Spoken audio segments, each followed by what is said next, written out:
Let the hunt begin.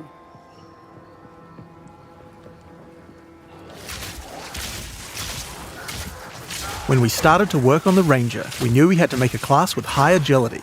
The dream of fast bow gameplay is Legolas, so that's what we wanted to deliver. The starting point is moving while shooting a bow.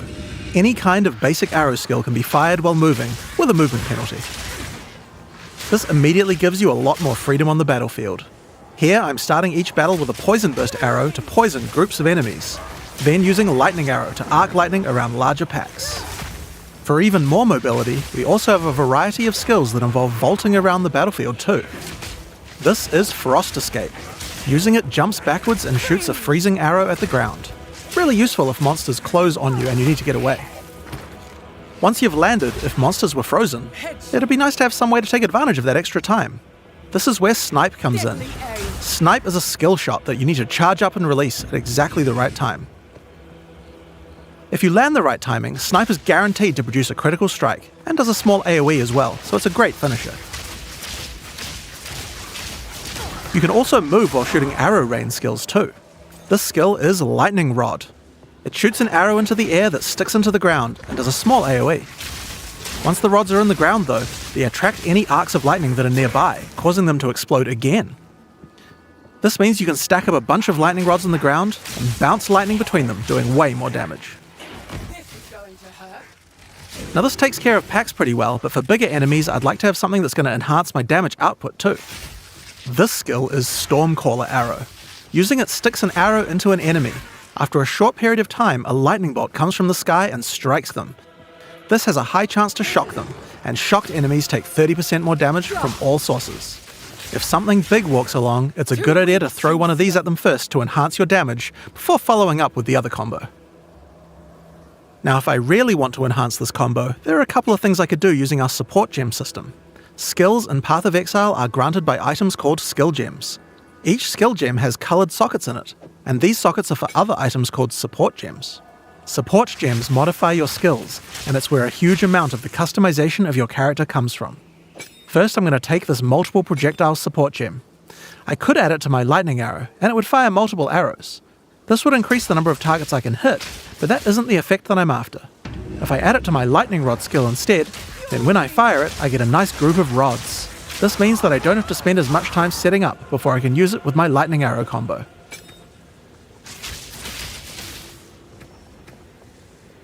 I might also add faster projectiles to make the lightning rods land faster too. Now next up I'm going to grab this chain support gem. Chaining causes many effects to repeat on new targets when you hit them. If I add it to my lightning arrow, it will cause the arcs that come out of lightning arrow to strike even more targets, rippling along my line of lightning rods for huge amounts of damage.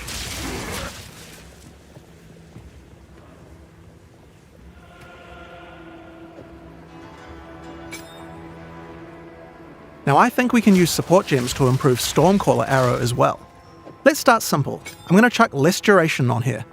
This will cause the lightning from the sky to strike a bit faster. Next up we have a support called Shock Proliferation.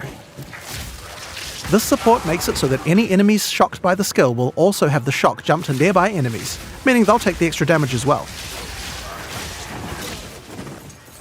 It's just a chance to proc, so it's not going to proc on every single pack, but when it does, a pack will go down ultra quick.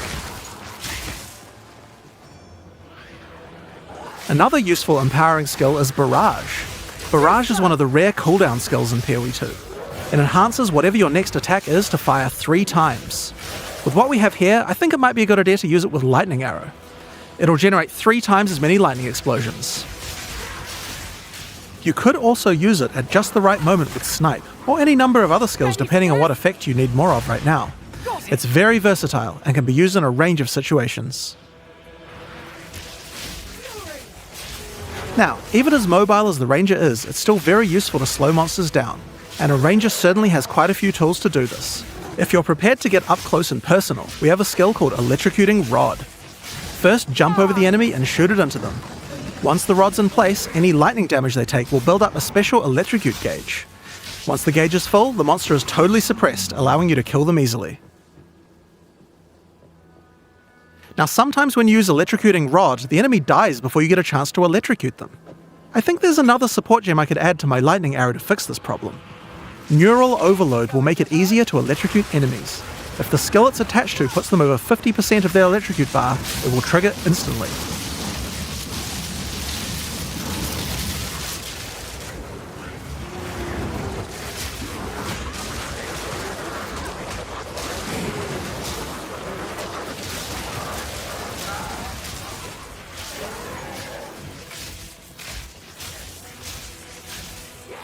Now this skill works really well for suppressing a single large enemy, but I'd like to improve my crowd control ability for groups as well. I'm going to add a support gem called Frozen Nexus to my Frost Escape. This makes an area of chilled ground around frozen enemies.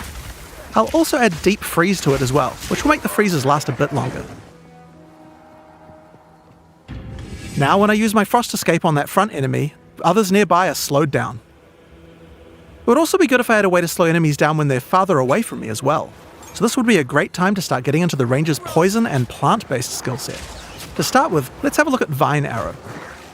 This skill fires an arrow into the air that creates a small plant where it lands. The plant sends out tendrils to nearby enemies, slowing them down and poisoning them. But it does have another function too. If the plant gets further poisoned, it transfers that poison to the monsters it's attached to. Normally you would only be able to get one stack of poison on a monster at a time, but you can put as much poison as you want on this plant. You could just use the plant to slow monsters down and not worry about the poison part, but if you want to go all in on poison, this is the way to do it. Now if you do want to focus on poisons more, another useful skill is Poison Bloom Arrow. This skill creates these plant pustules on the ground. If you wait a little while, they'll explode. Just like any other plant skill, these plants respond well to poison. Shoot the Poison Burst arrow at enemies nearby and watch your plants grow more and more powerful. Poisoning the pustules causes them to do much more damage and makes them explode much faster as well.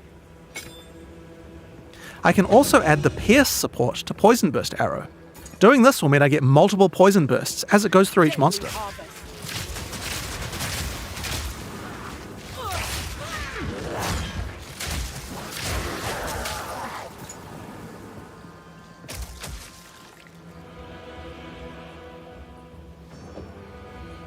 We also have another skill to make a nice environment for your plants to grow.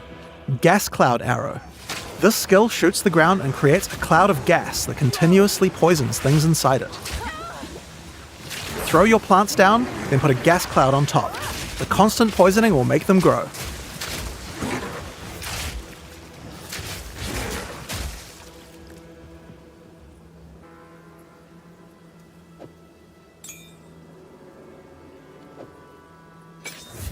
Another poison-related skill we have on the Ranger is called Plague Bearer.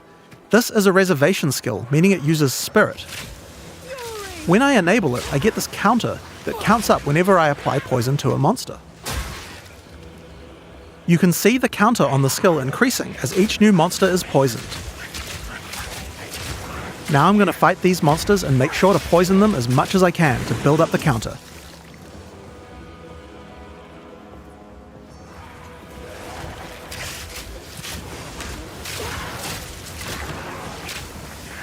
It does take quite a while to get the counter up to 100%, but it's worth it. Whenever I choose, I can unleash the poison in a big explosion around my character, dealing a large amount of damage.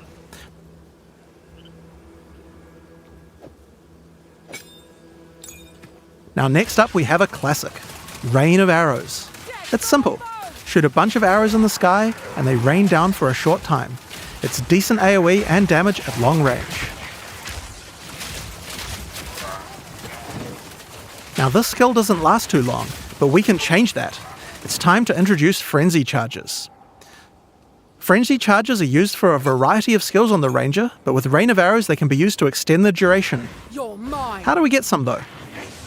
Here we have a skill called Sniper's Mark. Put it on an enemy and it will grant you a Frenzy Charge when you crit them. Now remember that snipe skill from earlier? That skill guarantees a critical hit. So first we Sniper's Marked an enemy, then we sniped them. And after that, the next Rain of Arrows will last a really, really long time. We still have some weaknesses though. While Rain of Arrows hits enemies with a ton of arrows, each one doesn't do much damage individually. It would be nice if we had a way to break the armor on enemies so that Rain of Arrows dealt more damage. Thankfully, we have this Corrode Armor support gem, and we can put it on our Gas Cloud arrow. Corrode armor causes poison to erode the armor on targets until it's all gone. This will significantly increase the damage that Rain of Arrows does against armored targets. Oh yeah, and one more thing about gas clouds. They can be detonated with explosions. I have an explosive arrow here. Let's check it out.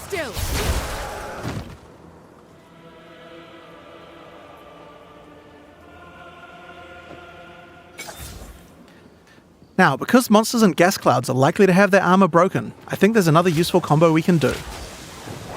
This is an exploit weakness support. This support provides extra bonus damage to targets that have their armor broken. Perfect for what we have going on here.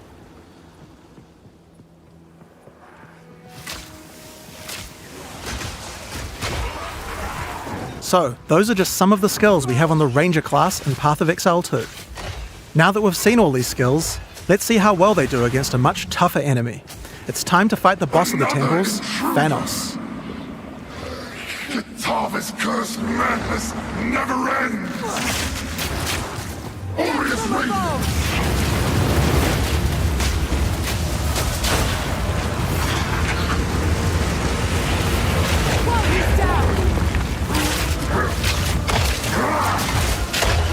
Chaotic power!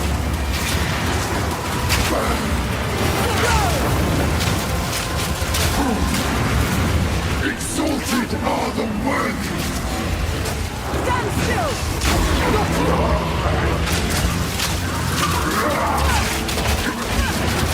Behold! True power! Glorious radiance!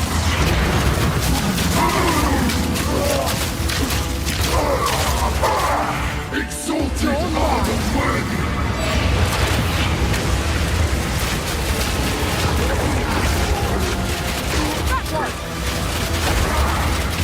Chaotic power!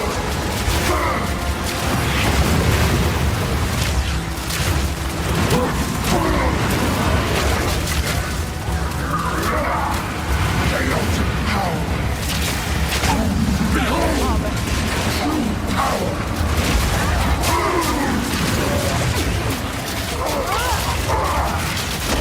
Exalted are the worthy! Deadly aim!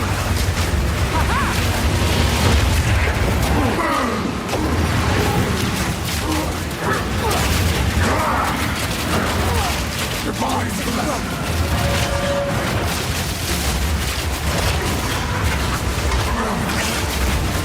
True power!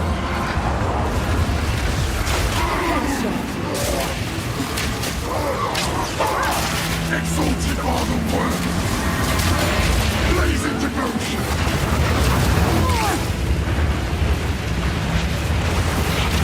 Exalted are the worthy!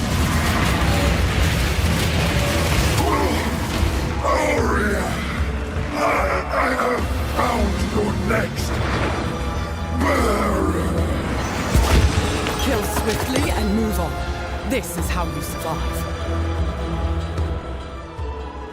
That's the Ranger. But oh yeah, there was one more thing. The mount. Check this out. Yes, you can ride a rower. While riding the rower, you can shoot arrows with no movement penalty. It's pretty overpowered. You can also use your vaulting skills to jump right off the rower's back. Once the rower doesn't have a rider, it starts attacking monsters, so he's nice to have around, even if you're not riding him. That said, if you are riding, don't get hit. If you take a heavy stun while on a rower, you'll fall off, and it takes a while to get up, so be careful. So that's what we wanted to show you today. Now there is just one more rather unfortunate bit of news. Path of Exile 2's beta is going to be delayed. We previously said that we would get the beta out on June 7th, and while I think we would be able to get the game's content ready in time, we underestimated how long it would take to get gameplay polished to a standard that we're happy with. We're still going to be doing alpha testing in June, but we're going to be delaying the beta until later in the year. I don't have an exact date for you today, but it should be towards the end of the year. In the meantime, you can still play Path of Exile 1, of course.